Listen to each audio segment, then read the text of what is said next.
시청자 여러분 안녕하십니까? 이데일리 TV 뉴스 전해드리겠습니다. 먼저 코로나19 신규 확진자 수 속보 전해드리겠습니다. 중앙방역대책본부에 따르면 오늘 0시 기준 코로나19 신규 확진자 수는 621명을 기록했습니다. 국내 발생은 590명, 해외 유입은 31명이었습니다. 첫 번째 소식입니다. 정부가 올해 수출을 상승세로 전환하고 한국판 뉴딜 관련 대형 투자를 단행해 경제 회복 속도를 높이기로 했습니다. 산업통상자원부는 어제 이런 내용을 중심으로 하는 올해 업무 계획을 발표했습니다. 산업부는 올해 수출 플러스 전환, 한국판 뉴딜 선도, 첨단 산업 강국 도약, 탄소 중립 에너지 혁신, 글로벌 연대 협력 등 5개 과제의 20개 주요 사업을 중점적으로 추진합니다. 특히 수출의 플러스 전환을 위해 무역금융 167조 원을 공급하고 올해 한국판 뉴딜 관련 민간 투자를 견인할 대형 프로젝트를 본격적으로 집행하기 위해 6조 2천억 원의 예산을 책정했습니다. 국세청이나 국민건강보험공단 등이 보유한 공공데이터를 민간 기업에 개방해 새로운 사업과 서비스 창출에 활용하게 하는 방안이 마련됩니다. 4차 산업혁명위원회는 어제 제21차 회의를 열고 이런 내용의 국가데이터 정책 추진 방향 안건을 심의 의결했습니다. 어제 의결된 안건은 공공데이터를 민간에 개방하고 유통 활용해 디지털 경제를 활성화하는 것을 목표로 합니다. 향후 4차위는 데이터 특위를 중심으로 민간 핵심 과제를 발굴 검토하고 민간 주도의 데이터 경제를 꾸릴 방침입니다. 거액의 회삿돈 횡령과 배임 등의 혐의를 받는 최신원 SK네트워크스 회장이 어제 구속됐습니다.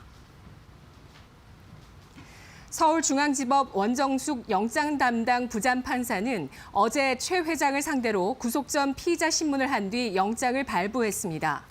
최 회장은 SK네트워크스와 SK텔레시스, SKC 등을 경영하는 과정에서 회삿돈을 횡령에 유용하고 개인 사업체의 회삿돈을 무담보로 빌려준 뒤 제대로 상환받지 않아 회사에 손해를 끼친 혐의 등을 받았습니다.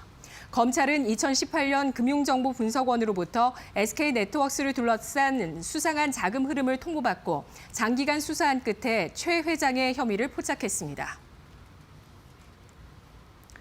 권칠승 중소벤처기업부 장관이 취임 이후 처음으로 중소기업 중앙회를 방문해 중소기업인들의 목소리를 들었습니다. 중소기업 중앙회는 어제 오후 2시 서울 여의도 중소기업 중앙회에서 권칠승 중기부 장관과 중소기업인 간담회를 열었습니다. 간담회에서는 코로나19 위기 극복을 위해 기술개발 지원, 협동조합 활성화, 기업 환경 개선을 위한 중소기업 현안 과제 등을 중심으로 현장 목소리를 전달하고 소통하는 시간을 가졌습니다. 김기문 중소기업중앙회 회장은 중소기업과 소상공인이 다시 활기를 되찾을 수 있도록 현장 의견을 반영한 적극적인 정책 지원을 바란다고 강조했습니다. 경기도 광명 시흥지구 약 15제곱킬로미터가 이달 말 발표 예정인 신도시급 신규 공공택지로 지정될 전망입니다. 정부는 이르면 이달 말 수도권의 추가 신규 택지 일부를 발표할 예정입니다.